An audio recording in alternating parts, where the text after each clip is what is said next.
চাইলেই কেউ পায় না। আজকে কথা বলবেন না, চাইলেই পাওয়া যায় না। আপনি চাইলে যাত্রাবাড়িতে বিল্ডিং এর মালিক হতে পারেন না। নসিবে থাকা লাগবে। কারণ আল্লাহ তাআলা বলে দিয়েছেন বিল্ডিং এর মালিক হওয়া সফলতার মাপকাঠি না। মুসলমান মন্ত্রী হওয়া সফলতার মাপকাঠি না। তুমি যে পাও নাই আফসোস নাই, কিন্তু আল্লাহ নবী জানায় দিয়েছে ফজরের নামাজ সফলতার মাপকাঠি। আস্তে আস্তে কর। জোহরের নামাজ সফলতার মাপকাঠি, আসরের নামাজ সফলতার মাপকাঠি, মাগরিবের নামাজ সফলতার মাপকাঠি, এশারের নামাজ সফলতার মাপকাঠি। তুমি ফজর পড়তে পারো নাই, তুমি আফসোস করো। কোটি টাকা তোমার লস হয়েছে, তুমি আফসোস করিও না। আফসোস করে তোমার কোনো লাভ নেই, কারণ এই সম্পদ তোমার না। তুমি শুকরিয়া আদায় করলে তোমার আমলনামায় নেকি হয়ে যাবে। তুমি তো আফসোস করবে আমি ফজর নামাজ পড়তে পারলাম না, আহারে আমি আসর পড়তে পারলাম না, জোহর পড়তে পারলাম না, এই জন্য আফসোস করবেন। বিল্ডিংয়ের মালিক হতে পারেন না, এই জন্য কোনো আফসোস নাই। মুসলমান 1000 কোটি টাকার মালিক হতে পারেন না, আফসোস নাই। গরুর গোশত কিনে খেতে পারেন নাই, পাবদা মাছ কিনে খেতে পারেন নাই, ইলিশ কিনে খেতে পারেন নাই, এই আলু ভর্তা দিয়ে ভাত খান, কোনো আফসোস নাই। আফসোস তো তখনই হবে যদি আমার দ্বারা কোনো গুনাহ হয়ে যায়। এই জন্য মুসলমান জিন্দেগির মধ্যে যদি বন্দিগি না থাকে, ওই জিন্দেগির কোনো দাম নাই। যদি সে 1000 কোটি টাকার মালিক হয়, জিন্দেগির সফলতা না। মুসলমান আরেকজন আল্লাহর বান্দা দিন আনে দিন খায়, ঠিক মতো খানাও খেতে পারে না, কিন্তু আল্লাহর বান্দা ফজরের নামাজ কাজা হয় না, আল্লাহর বান্দার জোহরের নামাজ কাজা হয় না, আসর মাগরিব এশা কাজা হয় না। আল্লাহর কসম দিয়া বলি, ওই বান্দার কিচ্ছু না থাকলেও তার জীবনটা সার্থক। এবার আমি আপনাদের কাছে প্রশ্ন করি, জবানটা করে আওয়াজ দিয়ে বলবেন, হায়াতের মালিক আল্লাহ। আস্তে আস্তে বলেন, হায়াতের মালিক আল্লাহ, মওতের মালিক আল্লাহ। আমরা দুনিয়াতে আসছি কার ইচ্ছা? আল্লাহর ইচ্ছা। আওয়াজ দিয়ে বলেন, যাব কার ইচ্ছা? আল্লাহর ইচ্ছা। আল্লাহ তাআলা কোরআনে ডাক দিয়ে কয়, আল্লাযী খালাকাল মাউতা ওয়াল হায়াতা লিয়াবলুয়াকুম আইয়ুকুম আহসানু আমালা ওয়া হুয়াল আজিজুল গফুর।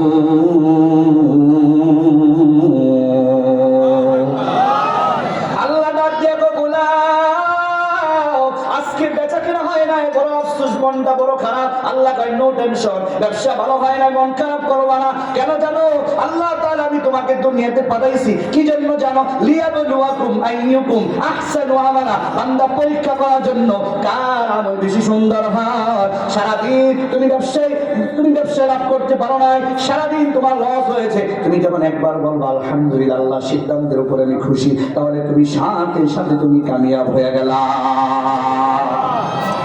আল্লাহ তাআলা দুনিয়াতে পাঠাইছেন বান্দারে পরীক্ষা করার জন্য কার আমল সবচেয়ে সুন্দর হয়, কার আমল সুন্দর হয়। এই জন্য মনের ভিতরে যেন কোনো আফসোস আর বেদনা না থাকে, আমি ঢাকা শহরে কিছুই করতে পারলাম না, আহারে সন্তানদারে উন্নত মানের স্কুলে পড়াইতে পারলাম না, এটা একটা মুসলমানের আফসোস হতে পারে না। মুসলমানের আফসোস হবে, আহারে আমার সন্তানকে আমি বিশুদ্ধ কোরআনে কারীম তেলাওয়াত শিখাইতে পারলাম না।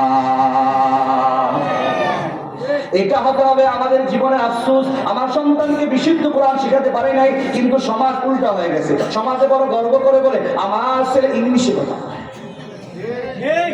আস্তে আস্তে আস্তে কর, আমার সন্তান ইংলিশ মিডিয়ামে পড়ে। না না, এটা গর্বের বিষয় না। আমি আপনাদেরকে ইংলিশ মিডিয়ামের বিরোধিতা করছি না মুসলমান, কিন্তু সার্থকতা হলো আপনার সন্তানকে আপনি বিশুদ্ধ কোরআন যদি না শেখান, সন্তানের হিসেবে আল্লাহর আদালতে দাঁড়াতে হবে। বিবিকে যদি পর্দায় না রাখেন, কিয়ামতের ময়দানে আল্লাহর আদালতে আসামির কাঠগড়ায় দাঁড়াতে হবে। মুসলমান ভালো করে জেনে না, জুলুম কাকে বলে জানো? অনেক বাবা সন্তানের প্রতি জুলুম করে বসে আছে। ভাইয়া নাই বাসায় ওয়াইফাই লাইন লাগাইছে, কথা বলে এখন কষ্ট হইতেছে, ওয়াইফাই লাইন লাগাইছে।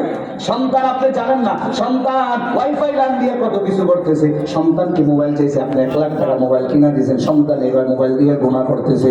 বাসার মধ্যে এবার 26 ইঞ্চি না 38 ইঞ্চি বিশাল বড় একটা টিভি লাগাই দিয়েছেন, সন্তান গুনাহ করতেছে। আপনার আমলনামায় গুনাহ, আপনার আমলনামায় সমপরিমাণ গুনাহ জমা হয়ে গেছে। মুসলমান গভীরভাবে মনোযোগ নিয়ে শোনা, সন্তানের প্রতি জুলুম করা হচ্ছে, সন্তানকে আদর্শবান না করা, সন্তানকে সন্তানকে সুশিক্ষা শিক্ষিত না করা, সন্তানকে বিশুদ্ধ কোরআন কারীম তেলাওয়াত শিক্ষা না দেওয়া, এটা বাবা কর্তৃক সন্তানের প্রতি জুলুম। মুসলমান এই জন্য ভালো করে মনে রাখেন, রজব মাস আল্লাহর কাছে নবীজি হায়াত চেয়েছেন, রমজান চেয়েছেন। এবার আরেকটা পয়েন্ট চাপেন, আমার নবীর জিন্দেগি গুনাহ আছে না? আস্তে কথা না, চিল্লায় বলতে হবে না। বান্দা হিসেবে মনের ভিতরে একটু থাকতে পারে, মনে হয় একটু মনে গুনাহ হয়ে গেছে, নবীজির মনের ভিতরে একটা কল্পনা হইতে পারে না। এই জন্য আল্লাহ আগ থেকে ঘোষণা করেছে, নবী আপনি কল্পনাও করবেন না, কারণ গফরাল্লাহু মা তাকাদ্দামা মিন যামবিহি ওয়া মা তাআখার। আপনার ভিতরে যেন কল্পনা অস্পষ্ট যেন না আসে, বান্দা হিসেবে কল্পনা আসতে পারে। আল্লাহ তাআলা নবীর সান্ত্বনা দিয়ে বলেন, না ওই কল্পনা আপনি করবেন না, আপনার আগে পরে সব মাফ করে গেছে। সুবহানাল্লাহ জোরে বলেন সুবহানাল্লাহ।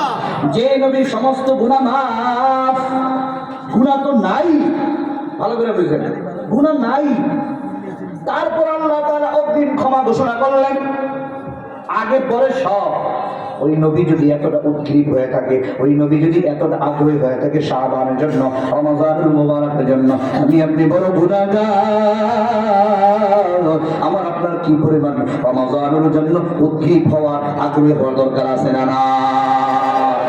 মুসলমান ভালো করে জেনে নেন, কিয়ামতের ময়দান অনেক ভয়াবহ, মানুষ সহ্য করতে পারবে না।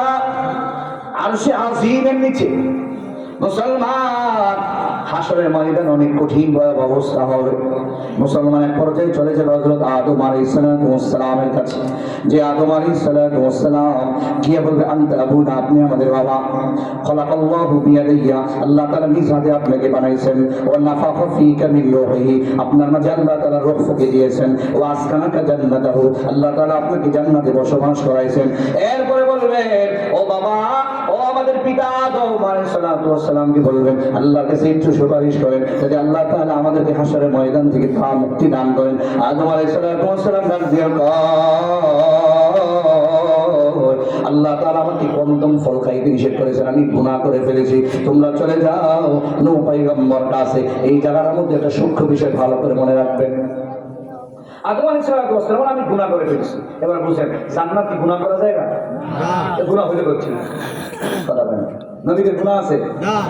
এটা আকীদা মনে রাখবেন, আহলে সুন্নাহ ওয়াল জামাত আকীদা, নবীরা মাসুম। আল্লাহু আকবার করে বলেন, গুনাহ তো হয়ই নাই, জান্নাত তো গুনাহ করা যায় না, গুনাহ হবে কোথায় দুনিয়াতে? এরপরে যে গন্ধম ফল খাইছেন ইচ্ছা করে না, ফানাসি আদম, আল্লাহু আকবার করে বলেন, আল্লাহু আকবার, ভুলে খাইছে, ভুলে রমজান মাসে যদি কেউ খায় ফেলে রোজা ভাঙবে। নবীদের কোনো ভুল নাই, ভালো করে মনে রাখবেন। কেউ যদি বলে নবীদের ভুল আছে, তারা আহলে সুন্নাহ ওয়াল জামাতের আকীদার মধ্যে সমস্যা আছে। এই জন্য সাবধান, আজকের মাহফিল থেকে মেসেজটা নিয়ে যাবেন, সমস্ত নবীরা মাসুম, সমস্ত নবীরা নিষ্পাপ, নবীদেরকে আল্লাহ তাআলা নিষ্পাপ রাখছেন। নবীদের ব্যাপারে যদি আপনার ধারণা হয় নবীরা ভুল করেছে, খোদার কসম দিয়ে বলি, আপনি আল্লাহর ওলি, আপনি হাজী হতে পারেন, আপনি বিশাল বড় দানবী হতে পারেন, কিন্তু আপনি ঈমানদার না। নবীদের ব্যাপারে আহলে সুন্নাহ ওয়াল জামাতের আকীদা, নবীরা মাসুম, নবীরা নিষ্পাপ। আল্লাহু আকবার করে বলেন, আল্লাহু আকবার। মুসলমান দ্বিতীয় আরেকটা বিষয় মনে রাখবেন, নবী আলাইহিস সালাতু ওয়াস সালাম রজব মাসে আরেকটা আমল করতেন। আম্মা জান আয়েশা রাদিয়াল্লাহু তাআলা আনহা বলেন, রজব মাসে আর শাবান মাসে নবীজি রোজা বাড়ায়া দিতেন। এমনিতেই নবীজির সারা বছর আমল ছিল, প্রতি সোমবার নবীজি রোজা রাখতেন, প্রতি বৃহস্পতিবার নবীজি রোজা রাখতেন।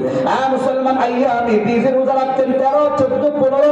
মুসলমান ভালো করে জেনে নেন, রজব মাসে শাবান মাসে নবীজি আরেকটু রোজার পরিমাণ বাড়ায়া দিতেন। এই জন্য আপনারাও নিয়ত করতে পারেন, কমপক্ষে প্রতি সপ্তাহে 7টা, মানে পুরো সপ্তাহ রোজা রাখবেন। সম্ভব না হলে 6টা, সম্ভব না হলে 5টা, সম্ভব না হলে 4টা, সম্ভব না হলে 3টা।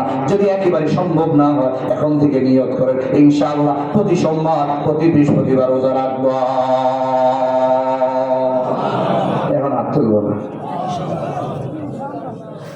মুসলমান নিয়ত করা যায় কি যায় না?